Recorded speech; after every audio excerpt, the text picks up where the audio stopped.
हाय बच्चों, आप सभी का मेरे YouTube चैनल पर स्वागत है। Math by Balwinder sir. तो आज हम अपना जो बीएससी फर्स्ट ईयर की जो मैथ है वो चालू करने जा रहे हैं। तो जैसा कि आप सभी को पता है कि बच्चों, सबसे पहले जो टीचर है वो यानी जो मैक्सिमम टीचर है वो सबसे पहले जो हमारा सेकंड पेपर है डिफरेंशिएशन प्लस इंटीग्रेशन, तो इन दोनों की जो बुक्स है उन दोनों में से हमने डिफरेंशिएशन की बुक चालू करनी है। क्यों बच्चों? क्योंकि उसमें जो कुछ बेसिक टॉपिक है जो आपने 12th क्लास में सीखे हुए हैं, जैसे डेरिवेटिव हो गया, अवकलन कैसे किया जाता है, वो सब नॉर्मल चीजें आपने पढ़ रखी है। तो अब यदि हम अपने अवकलन की बुक यदि चालू करते हैं, इससे आप सभी को प्रॉफिट ये है कि इसमें आपको काफी कुछ सीखने को मिलेगा। और साथ ही यदि इस बुक में अवकलन की जो बुक है उसमें हमारे पास एक टॉपिक है पार्शियल डिफरेंशिएशन। यदि आपको पार्शियल डिफरेंशिएशन आ जाता है बच्चों, तो फिर अपने एक बुक है वेक्टर कैलकुलस, थर्ड पेपर में, तो उसमें आपको पार्शियल डिफरेंशिएशन की आवश्यकता पड़ेगी, तो वो भी आप उससे सीख सकते हो। पार्शियल डिफरेंशिएशन की जो बुक है उसका जो यूज है सेकंड पेपर में तो होगा ही होगा, एंड थर्ड पेपर में भी उसका यूज होगा वेक्टर कैलकुलस की बुक में। तो आज हम बच्चों में मैंने अपनी एक वीडियो बना रखी है पहले, जो फर्स्ट ईयर की जो मैथ है उस पर वीडियो बना रखी है। उसमें मैंने आपको टॉपिक बता रखे हैं कि हमने ये टॉपिक पढ़ने हैं इसमें, तो सब मैंने डिटेल से पहले आपको बता रखा है। तो मैं दोबारा फिर बता देता हूं बच्चों आपको कि हमने क्या करना है।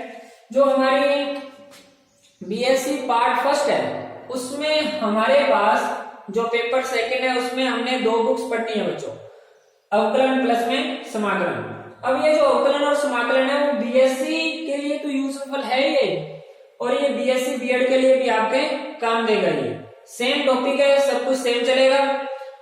तो अवकलन और समाकलन को दोनों को मिलाकर बच्चों बीएससी में 66 नंबर के पर्सन पढ़ेंगे इसमें से, यानी पेपर आएगा, ये सेकंड पेपर है। अब बच्चों अवकलन जो है उसमें से आपके 36 नंबर का जो है वो टोटल जो मैटर है इसमें से अवकलन में से आएगा। जो बाकी बचे हैं बच्चों 30 नंबर आएगा इंटीग्रेशन में से। जो बाकी के 30 नंबर बचे हैं वो कहां से आएगा? इंटीग्रेशन में से। तो बच्चों अवकलन की जो बुक है उसमें अपने जो 12th क्लास में नॉर्मल डिफरेंशिएशन सीख रखा है उसको देखते हुए बच्चों मैंने एक टॉपिक चालू किया है आज। वो टॉपिक है हमारा एसिम्पटोट। एसिम्पटोट यानी अनंत स्पर्शी। अब देखो बच्चों, मैं सबसे पहले आपको ये बताना चाह रहा हूं कि ये जो अनंत स्पर्शी वो है क्या। अनंत स्पर्शी है क्या? तो अनंत स्पर्शी की डेफिनेशन जो है मैं आपको सबसे पहले ये बता दूं कि अपने इसको डायग्राम से समझेंगे। यदि आपको डायग्राम समझ में आया तो एसिम्पटोट की जो डेफिनेशन है वो अपने आप बना सकते हो आप।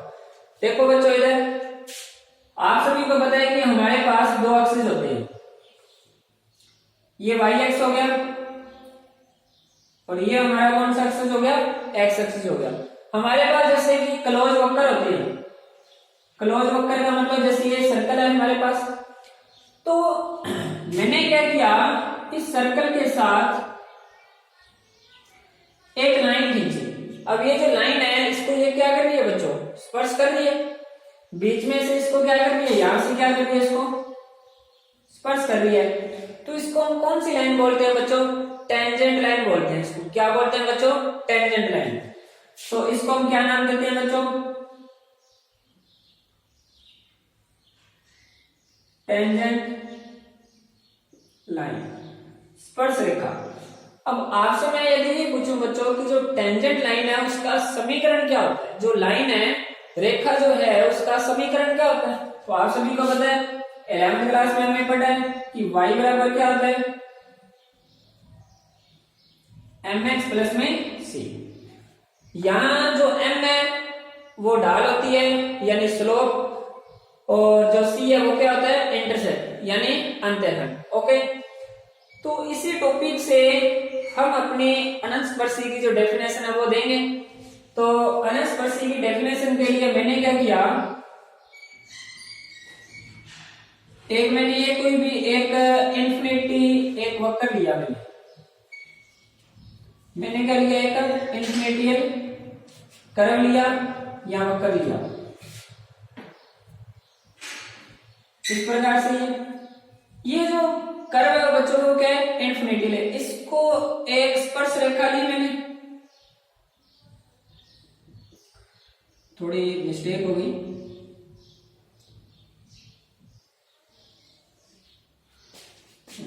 इसको यदि हम इस प्रकार से आगे बढ़ाएं,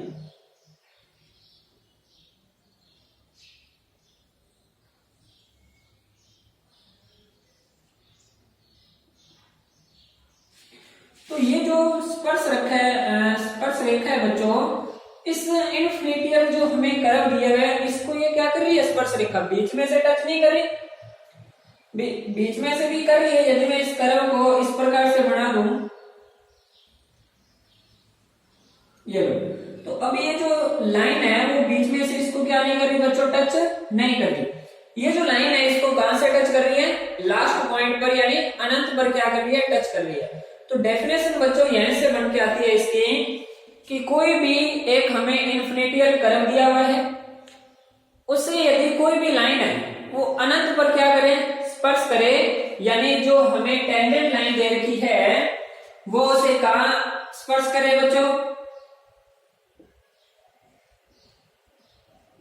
जो टेंजेंट लाइन है बच्चों वो कहां स्पर्श करे बच्चों, इन्फिनिट पर।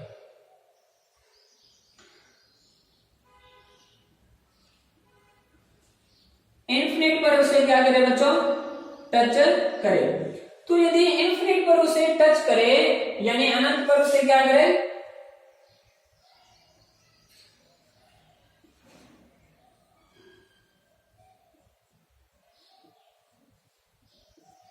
अनंत पर क्या करे बच्चों, उसको स्पर्श करे, तो हम ये कहेंगे कि वो एक किसकी डेफिनेशन बनी है बच्चों, अनंत स्पर्शी की यानी एसिम्प्टोट की।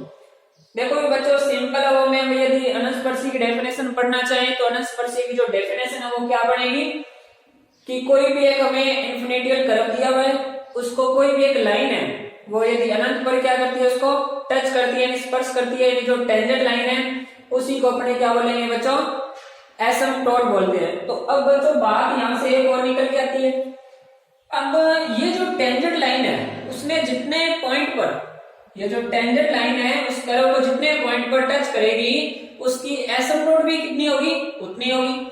अब जैसा कि बच्चों यहाँ इसने 2 पॉइंट पे इसको टच किया तो इसकी एसिम्प्टोट कितनी होगी बच्चों, 2 होगी। अब फर्स्ट एसिम्प्टोट कौन सी होगी बच्चों,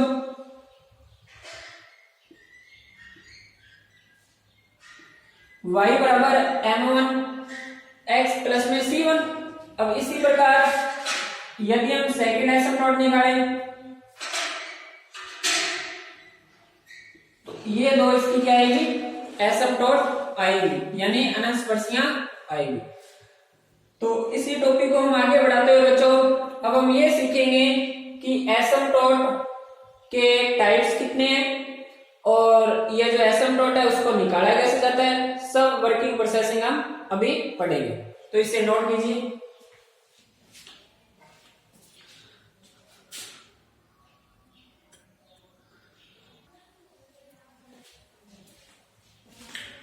तो अब हम बच्चों पढ़ेंगे कि अनंत स्पर्शी जो है, एसिम्प्टोट जो है उसके टाइप।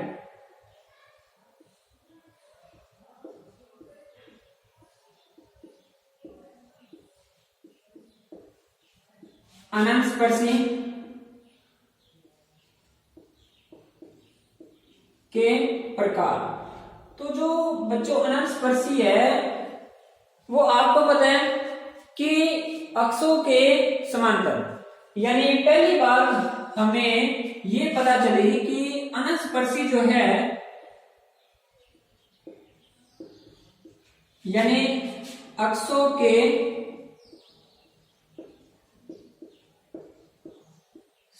समांतर अनंत स्पर्शी।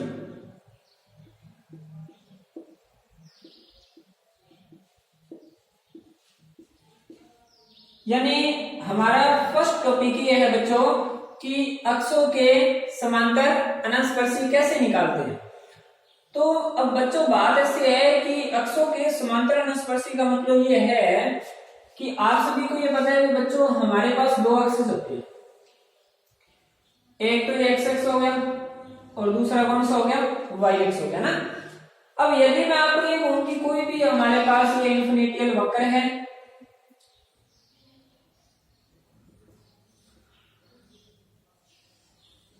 ये इनफाइनाइट कोई भी एक वक्र है, इसको कोई भी एक लाइन है,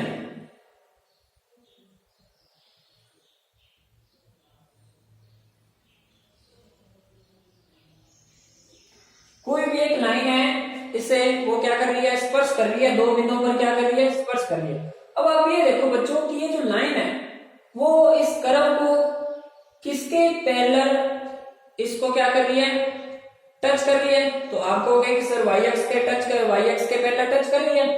तो हम अब यहां से एक बात सीखे बच्चों कि यहां से इसकी जो दो अनस्पर्शियां आएगी वो कौन से एक्स के समांतर आएगी, वाई एक्स के समांतर आएगी।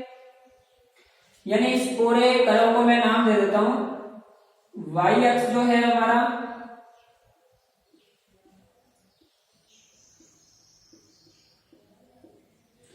वाई एक्स के समांतर अनस्पर्शी,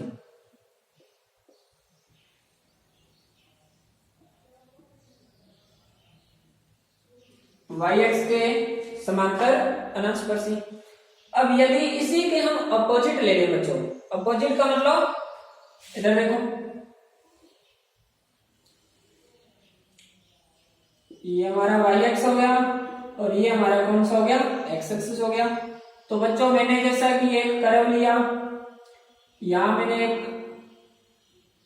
लाइन खींच दी कोई भी, तो अब आपको ये पता है बच्चों कि ये जो लाइन है इस कर्व को एक्स एक्स के पैरेलल क्या कर रही है, इसको टच कर रही है।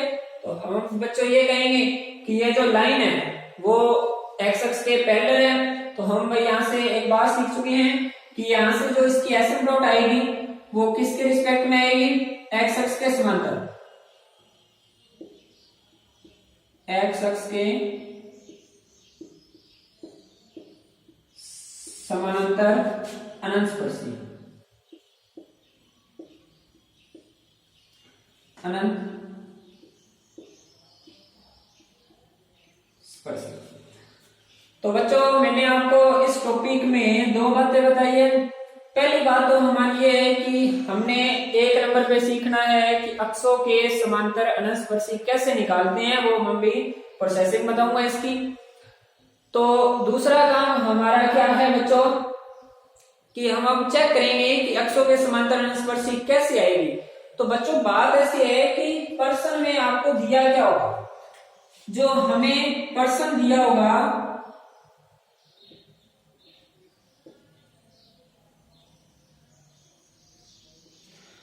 उसमें हमें एक दिया होगा कर्व, क्या दिया होगा बच्चों, कर्व दिया होगा। कर्व का हमें क्या दिया होगा, समीकरण दिया होगा। तो हमें क्या करना है बच्चों, हमारा जो एक नंबर पे काम होगा वो क्या होगा, हमने अक्षों के समांतर अनस्पर्शी निकालनी होगी। यदि अक्षों के समांतर अनस्पर्शी नहीं है तो हम आगे की जो प्रोसेसिंग है वो अपनाएंगे।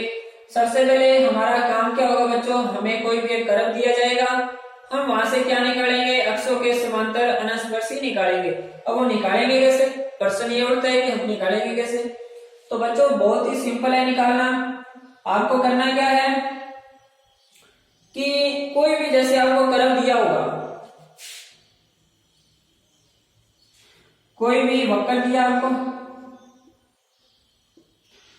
उस वक्र में आपने क्या करना है, x की मैक्सिमम पावर देखनी है।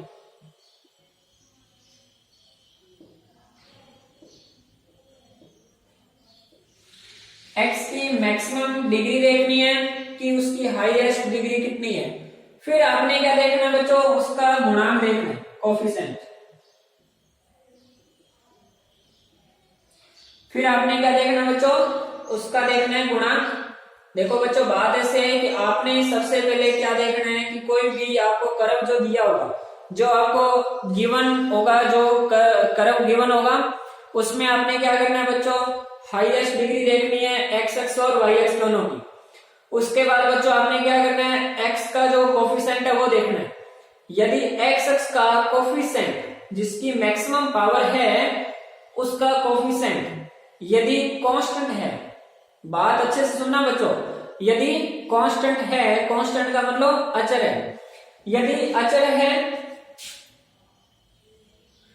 गुणांक क्या बच्चों, अचर है, तो अब यदि अचर हुआ तो हम हमें ये कहेंगे कि एक्स अक्ष के समांतर अनस्पर्शी नहीं है, एक्स अक्ष के समांतर अनस्पर्शी नहीं है। यदि अचर नहीं हुआ तो आपने क्या करना है बच्चों, जो कोफिशिएंट होगा उसको आपने 0 के बराबर रखना है और वही हमारी क्या होगी बच्चों, अनस्पर्शी होगी। ओके, इसी प्रकार सेम प्रोसेसिंग है वाई एक्स के लिए। आपने क्या करना है बच्चों, वाई एक्स की मैक्सिमम डिग्री देखनी है कि इसकी हाईएस्ट पावर कितनी है, उसका कोफिशिएंट देखना है। कोफिशिएंट यदि क्या है, अचर है, तो इसका मतलब बच्चों आप समझ जाओगे कि वाई एक्स के समांतर कोई भी अनस्पर्शी नहीं है। यदि y की मैक्सिमम पावर जो है उसका गुणांक अचर नहीं दिया हुआ है, उसको आप 0 के बराबर रखोगे तो वहां से आपके किसके रिस्पेक्ट में एसिम्पटोट आएगी बच्चों, yx के समांतर। ओके, तो ये हमारी प्रोसेसिंग थी, फर्स्ट एंड प्रोसेसिंग। एंड अब हम पढ़ेंगे सेकंड प्रोसेस। यदि हमें जो कर्व दिया हुआ है उसमें यदि अक्षों के समांतर अनस्पर्शी नहीं है तो हम आगे उसमें कौन सा प्रोसेस अपनाएंगे। ओके बच्चों, इसको नोट करो, फिर हम आगे चलते हैं।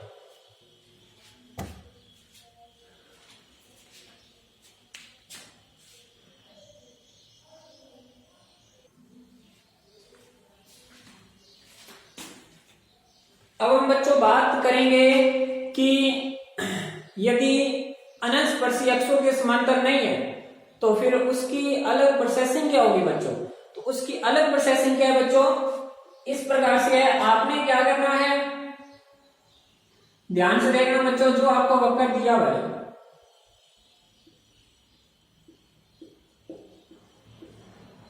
जो आपको कर्व दिया हुआ है उसमें आपने क्या करना है, 1 नंबर प्रोसेसिंग, जहां जहां बच्चों उसमें x है उसकी जगह आपने क्या करना है बच्चों, 1 रखना है। एंड y की जगह आपने रखना है m। क्या करना है बच्चों, x की जगह 1 रखना है और y की जगह आपने क्या करना है बच्चों, m रखना है।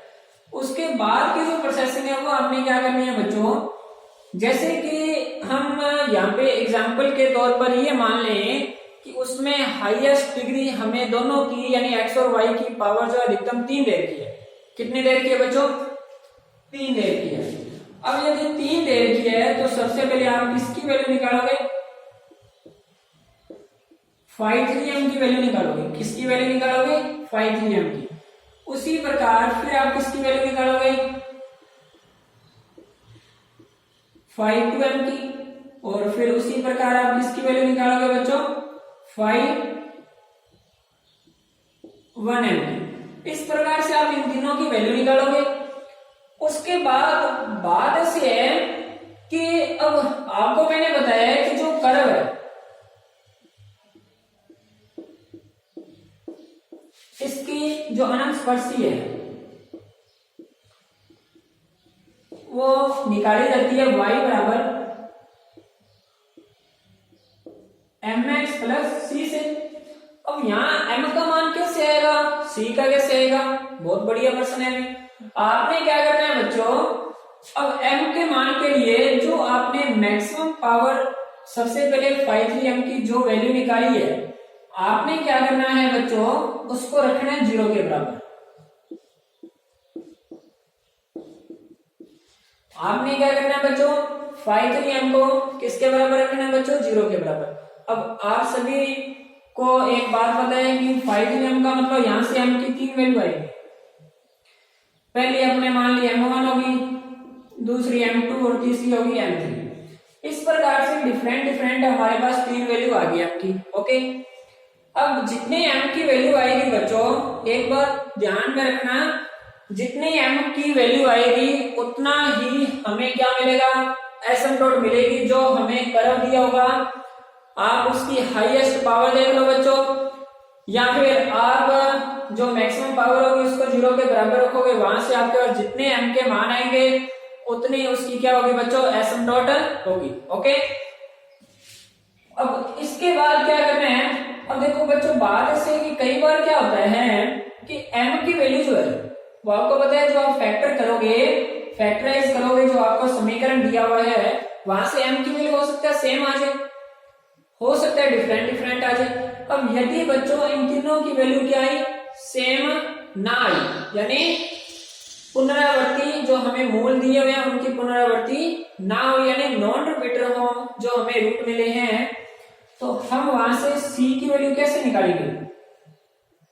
c की वैल्यू निकालने का बच्चों फॉर्मूला होता है माइनस में 5m और 5 का अवकलन। ओके, माइनस में 5m डिवाइड में 5 जो हमें दिया हुआ उसका क्या करना है, अवकलन। इस प्रकार से यदि आपके पास रूट क्या है, अलग अलग आए, तो आप इस प्रकार से c की वैल्यू निकाल सकते हैं। अब बच्चों बात ऐसे है कि यदि c की वैल्यू, यदि रूट हमारे पास सेम आ गए, क्या आ गए, रूट सेम आ गए, तो हम c की वैल्यू कैसे निकालेंगे, वो भी मैं अभी आपको प्रोसेसिंग बताऊंगा, इसको पहले आप नोट कीजिए।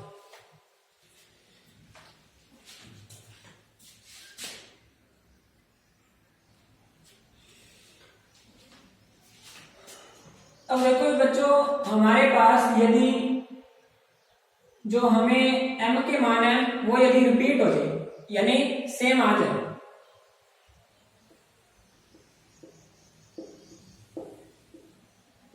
m के जो मान है वो एक जैसे हो, या फिर क्या आ जाए,